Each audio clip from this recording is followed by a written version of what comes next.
nice to go to bed and wake up slimmer. Well, when you sleep or prioritize healthy sleep and follow healthy-ish habits, you actually do lose fat while you are sleeping. So I'll explain more. Did you know that 98% of fat burning actually occurs while you sleep? It's a huge amount, isn't it? I had no idea about this until I started to research it. It's just crazy. What's more, that while we're asleep, we're also regulating the sort of hormones that control our stress, fat storing, satiety hormones. We turn white fat, which doesn't burn calories, into brown or beige fat, which does burn calories. We keep our cortisol levels lower when we get good quality sleep, which means that our fat storing hormones are kept in the healthy range. And while we're sleeping, we go through various phases. So we don't go to sleep for, like, say, 7 hours and stay asleep in the same stage. So what happens is we sort of move through a cycle every 90 minutes or so. REM sleep, rapid eye movement, is our lighter stage of sleep, or one of the lighter stages. It's when we tend to do our dreaming. We tend to have more REM sleep towards the end of the night. Deep sleep is the delta phase, and that is the deep restorative sleep. We tend to spend sort of more of our 90 minutes in the delta phase during the earlier stages of sleep. And delta is where the magic happens. So if you're not getting delta sleep, chances are you're not burning fat while you're asleep. We get about 4 cycles of delta sleep a night while we're sleeping. So it's just really important to know that restorative sleep is key. So when you can, essentially, if you can fix your sleep, you can pretty much double your fat burning capability. So for instance, you might think that when you're doing heavy duty exercise, say you do something really heavy duty for an hour, and you might think you're burning calories. So you might weigh yourself after the long workout, and then you see that there is no change on the scale at all, even though you may have burnt, say, 900 calories. It's the after effect when you burn the most fat over the next day. So when you're in delta phase of sleeping, when you're in that deep sleep mode, it's that recovery phase after the workout when you're going to be burning the majority of the calories. And this is how it happens. So at night we have a hormone that's released from the liver. It's called our growth hormone, and it's released slowly to release fat during the night, because we're not eating. So we need to have some energy source for our body in order to provide us with energy, and growth hormone does that. So the fat is being converted into energy by the activation of this growth hormone. And what stops the sort of secretion of growth hormone is stress. It's so important that we manage stress. So when we're stressed, we're not burning fat, and we're also negatively affecting the insulin in our bodies, which is our fat storing hormone. So in summary, it's really important that you prioritize sleep and you manage your stress. Incidentally, if you struggle to get a good night's sleep, there's a link below which will give you access to my Healthy Sleeping Habits ebook, as well as the sleeping resources that I share with my therapy clients and also those people in my Fitster community. It does make a big, big difference. If you click the link, it will come through to you, and you can get access to those resources. In 2018, there was a really interesting study done by a journal called Sleep, as it so happens. Subjects are split into 2 groups, and for 2 months, they both cut their calories, but one of the groups reduced their sleep by 1 hour for 5 nights a week. So for the other 2 nights, they could sleep as long as they wanted to do. The group, it just blows your mind. Bearing in mind, it's just 1 hour difference a night. So the group who slept for 1 hour longer, they lost more fat. And at rest, they also burnt more fat. So, in the recovery phase, as it were. Just 1 hour of difference made that difference. So for the group that slept for 1 hour less, they had lower levels of leptin in their bodies, and leptin is is a hormone that tells us when we're full. So during healthy sleep, leptin levels should increase, telling the brain that we actually don't need to sleep. That we don't actually need to eat. But when you don't sleep enough, you don't have enough leptin in your body. So the brain signals that whatever you do eat should be stored as fat to preserve energy. The body's really clever at surviving. If it thinks you're starving it, will hang on to fat.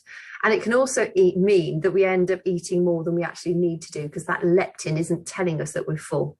Our other satiety hormone is called ghrelin, and that actually tells us when we're hungry. But when we haven't slept well enough, we actually have too much ghrelin in our system, which means that it's telling us that we're hungry, even though we're actually not really hungry at all.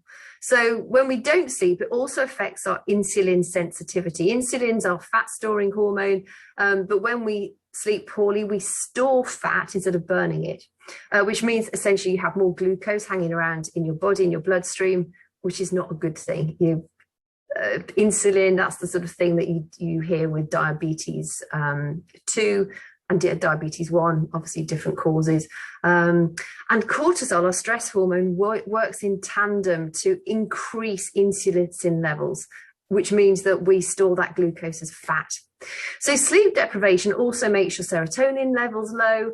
So not only, you're imbalanced with your hunger hormones, you also tend to have a tendency to feel cranky due to the low levels of serotonin. Serotonin is one of our feel-good hormones. And also when we're tired, the frontal lobe of the brain, which is responsible for our sort of decision-making and impulse control, can also get dulled. So this means with our satiety hormones in disarray, our stress hormones up, our fat hormones doing what we really do not want them to do, and a fuzzy decision-making brain causing us to possibly comfort eat or reach for the fast carbs, we don't really stand a chance, do we? So what can we do? What's the easiest solution? It is prioritize your sleep. It's to make sure you get really, really good sleep. That means turning screens off a good hour before bedtime. Avoid the news unless you get a kick out of the doom and gloom. I mean, watch the news in the morning, but just choose when you watch it. Avoid caffeinated drinks later in the day. Avoid too much booze. That will affect your sleep. Sleep in a cool, dark room. A cool room will also stimulate the conversion of white fat to the brown or beige fat, which will mean that you're actually going to be burning even more calories while you're asleep. Avoid exercise close to bedtime. If you spike your stress hormones, no matter how exhausted you might be feeling, after an hour long of sweat sesh like kickboxing or something intensive, it's going to be impossible to fall asleep. Lift weights. The bigger your muscles or the stronger your muscles, the more calories you're going to be burning. That also helps boost your growth hormone. Strength training builds your muscles, and bigger muscles use more calories. It's as easy as that. Drink plenty of water. It's going to help your system to detox. We all need to hydrate well, and avoid starchy carbs. So starchy carbs are what actually hang on to water, and they could well be one of the reasons you might be getting up during the night to go for a pee, which of course is also going to be disturbing your sleep. So watch the starchy carbs, particularly at the end of the day.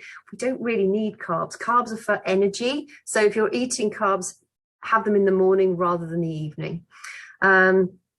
I would increase the amount of plants that you might have in your bedroom just to improve the air quality.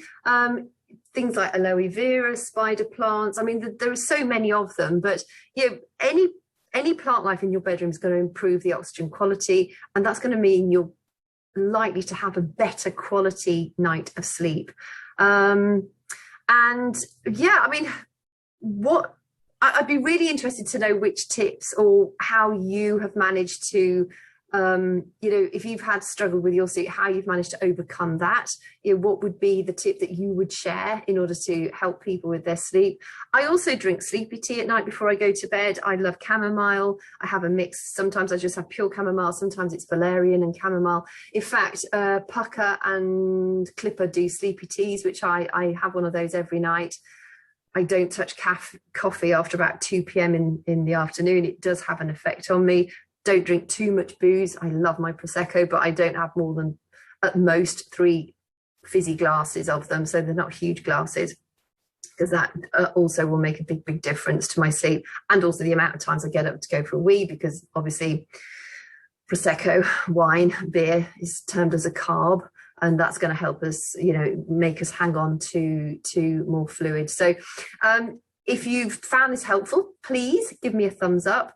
If you want to make sure you don't miss any future sort of wellness related videos, click the subscribe button and you'll be notified every time I add a new video.